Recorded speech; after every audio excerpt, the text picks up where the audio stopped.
الحمد لله الحمد لله الذي أرسل رسوله بالهدى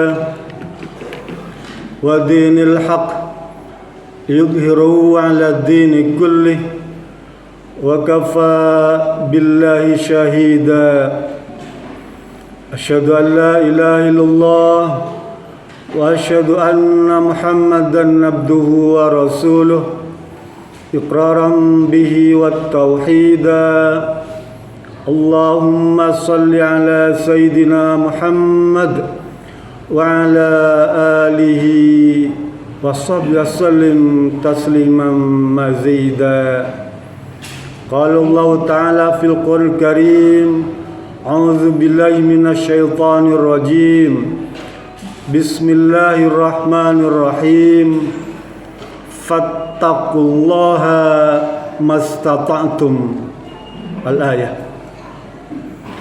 Hadirin yang dirahmati Allah Subhanahu wa taala, sepantasnya kita selalu memanjatkan puji dan syukur kehadirat Allah Subhanahu wa taala atas berbagai karunia dan nikmat yang dilimpahkan pada kita sekalian. Di antara nikmat yang besar yang Allah karuniakan kepada kita, menjumpai minggu pertama bulan Syawal. Ini merupakan nikmat yang besar yang Allah karuniakan kepada kita sekalian. Untuk itu sepantasnya kita mensyukuri atas karunia ini. Salawat serta salam semoga juga tercurah dan terlimpah pada baginda Nabi besar Muhammad SAW, keluarganya, para sahabatnya, dan semoga juga tercurah dan terlimpah kepada kita sekalian selaku pengikutnya yang tetap setia dan berharap mendapatkan syafaatnya kelak di yaumil akhir. Hadirin yang dirahmati Allah Subhanahu wa taala, bulan Ramadan baru saja berlalu.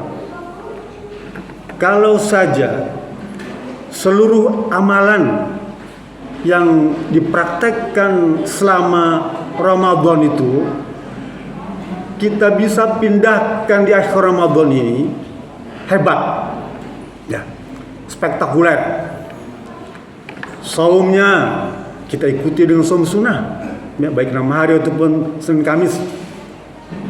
Qiyamul lailnya kalau kita bisa praktekkan di bulan Syawal ini, hebat ya. Qiraatul Qur'annya kalau bisa kita praktekkan, hebat. Zikir, tasbih, tahmid, tahlilnya, sedekahnya kalau kita bisa praktekkan, luar biasa. Dan yang lebih penting lagi, kesabaran saat Ramadan, sikap ikhlas, rendah hati, menahan emosi, tidak membicarakan keburukan orang lain, menjaga lisan, menjaga pandangan, menjaga tangan, menjaga kalbu.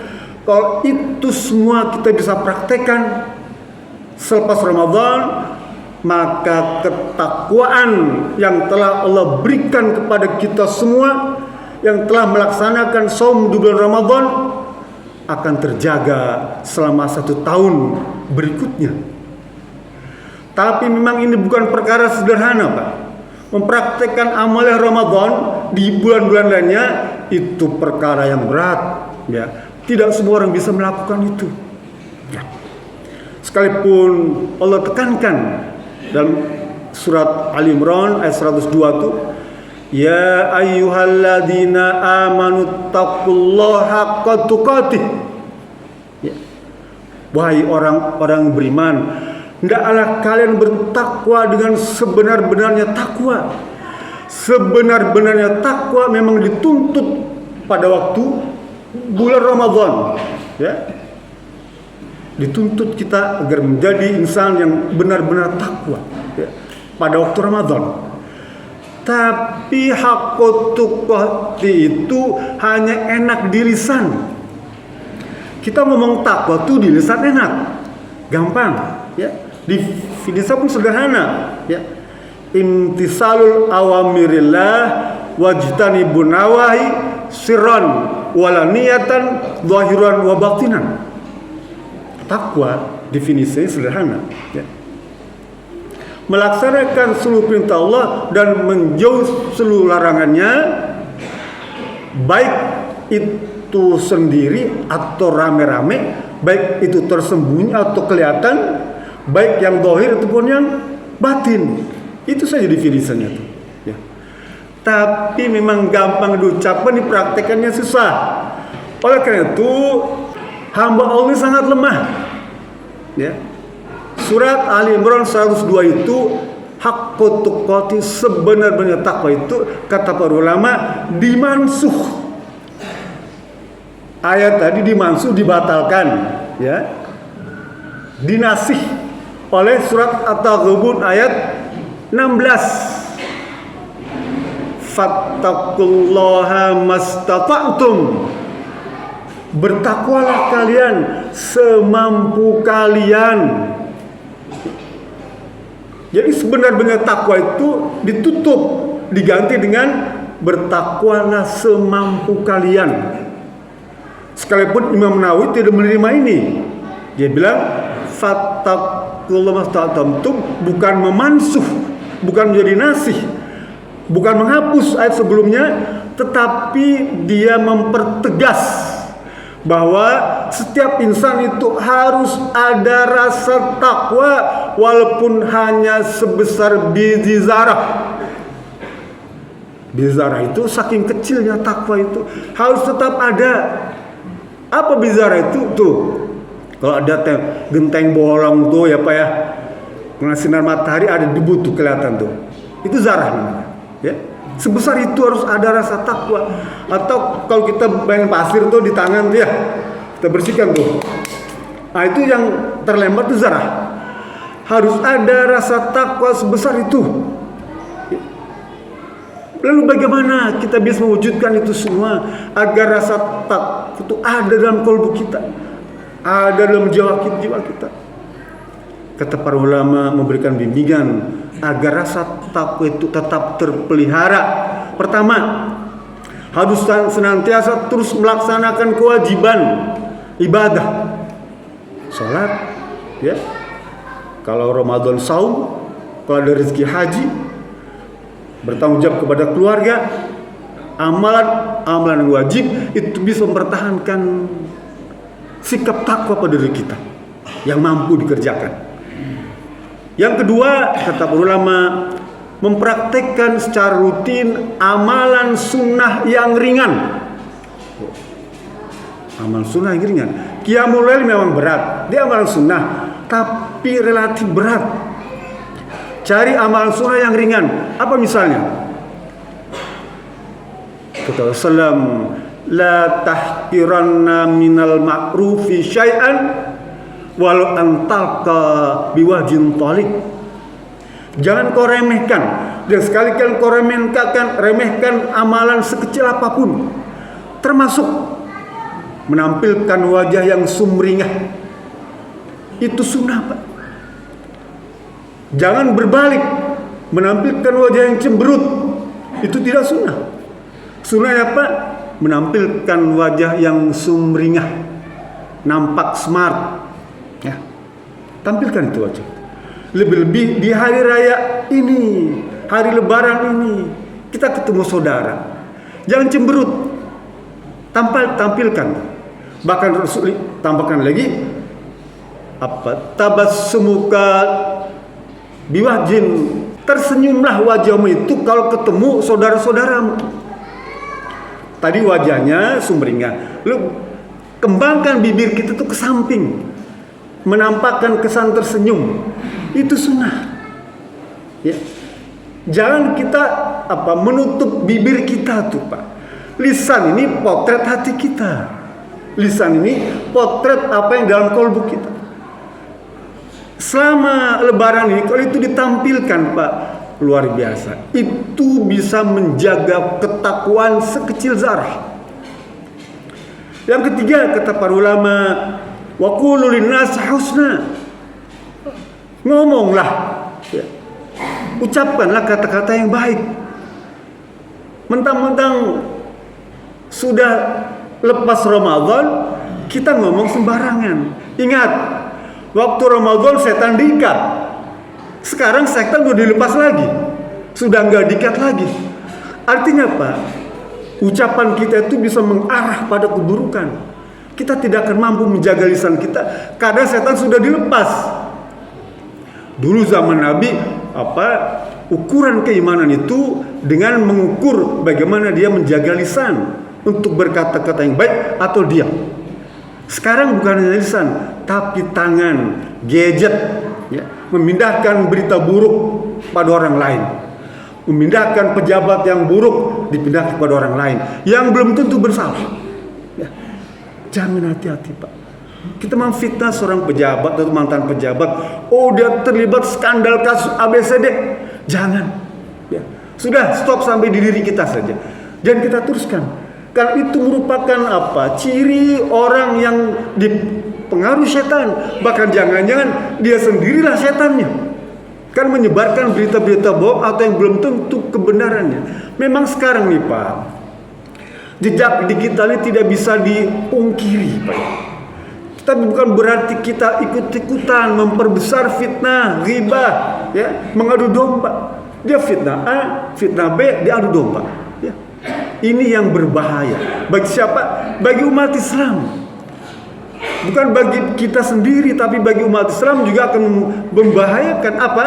Karena akan jauh daripada ketakwaan yang Allah tidak akan berikan keberkahan. Ingat, dengan takwa Allah janjikan surga. Dalam surat Asy-Syu'ara, "Uzlifatil jannatu lil muttaqin." Surga itu, kata Allah, aku persembahkan kepada orang-orang yang bertakwa. Lalu kalau misalnya kita tidak bertakwa, sekaligus bersazarah, buat siapa surga ini? Ya. Bahkan Allah menambahkan lagi dalam surat Al-Hujurat ayat 13, kemuliaan orang itu baik di dunia maupun di akhirat diukur seberapa tinggi ketakwaannya. Ya. Inna akramakum mindallahi atqakum. Sesungguhnya kemuliaan yang akan Allah berikan hambanya di dunia atau di akhirat dasarnya adalah ketakwaan. Ya. Belum lagi ada banyak hikmah kalau kita memiliki sikap takwa. Rezeki Allah jamin, ya. Jalan keluar Allah tunjukkan, kemudian diberikan. Tuh. Ampunan diberikan, ya. Pahala diberikan, banyak hikmah di dalam takwa. Sehingga kemudian Rasul mengharuskan setiap khutbah Jumat harus ada kata takwa. Alhamdulillahilladzi hadana lihada wa ma kunna linahtadiya laula an hadanallah. Innallaha wa malaikatahu yusholluna 'alan nabi ya ayyuhalladzina amanu sallu 'alaihi wa sallimu taslima. Hadirin yang dirahmati Allah Subhanahu wa taala. Pada khutbah kedua ini Hatib ingin mengutip ucapan Luqman, ya, kepada anaknya. Dalam hadis diceritakan bagaimana Luqman memberikan nasihat kepada anaknya yang Allah abadikan dalam Quran surat Al-Luqman. Kata Luqman kepada anaknya, "Ya bunayya, inna dunya kabahrin amiq, ghiriqan nasu kasirun, faltakun safinataka bittaqwallah azza wa jalla, wa zadahu bil imani ala Allah." Duhai anakku Luqman, ya, tahuilah bahwa kehidupan di dunia ini seperti samudra yang sangat dalam. Sangat dalam. Dan telah begitu banyak orang yang tenggelam ke dalamnya. Saking dalamnya samudra ini. Oleh karena itu, wahai Luqman, jadikanlah bahtera bagimu, perahu, kapal bagimu itu takwa pada Allah Subhanahu wa taala. Dan bekalilah perjalananmu itu mengarungi samudra itu dengan iman kepada Allah Subhanahu wa taala. Dan gunakanlah layar agar kapal itu bisa bergerak dengan tawakal kepada Allah Subhanahu wa taala. Sekalipun ini bukan datang dari Rasulullah SAW, tapi Rasul mengendorse hadis ini untuk dijadikan kita pegangan kita, bahwa memang hidup di dunia tidak mudah, Pak. Seperti samudra yang dalam. Sehingga beliau berpesan kepada anaknya, takwa itu bisa dijadikan tunggangan, ya, kapal, ya, bahtera, atau mungkin payung. Memang payung tidak bisa menghentikan hujan, Pak. Payung tidak bisa menghentikan hujan. Tapi setidaknya kalau kita menggunakan payung, kita bisa berjalan di tengah hujan. Takwa salah satu cara agar kita bisa mengarungi samudra dan melewati hujan badai. Kemudian iman menjadi bekal kita. Hidup kita di dunia sebentar saja, Pak, tidak lama. 100 tahun itu udah hebat. Bahkan kalau cerita ditanya oleh Allah, berapa lama kamu tinggal di dunia? Kita merasa 100 tahun. Tapi kita jawab cuma setengah hari, ya Rabb. Saya tinggal di dunia cuma setengah hari. Itu jawaban kita nanti.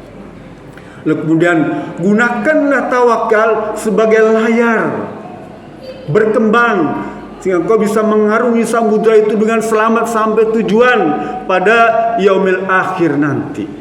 Mudah-mudahan ini menjadi sebuah ilmu bagi kita semua, yang dengan ilmu ini kita bisa merenungkan dan mempraktekkannya. Itu saja, mari kita sama-sama tutup dengan munajat kepada Allah Subhanahu wa taala. Allahumma shalli ala Muhammadin wa radallahu tabaraka wa ta'ala sadatin wa rasul ajmain. Allahumma aftah alaina futuhal arifin warzuqna fahman nabiyyin bijai khatamil mursalin. Allahumma faqihna fid din wa 'allimna ta'wil wahdina siratal mustaqim. Allahumma arinal haqqa warzuqna tiba'ah wa arinal batila batila warzuqna tinabah. Allahumma ij'alna jam'ana jam'an marhuma fatafruqan min ba'di tafruq ma'suma. Rabbana hab lana min azwajina wa min dhurriyyatina qurrata a'yun waj'al muttaqina imama. Rabbana atina fid dunya hasanah wa fil akhirati hasanah wa qina adzabannar. Subhana rabbika rabbil izzati amma yasifun wa salamun alal mursalin walhamdulillahirabbil alamin.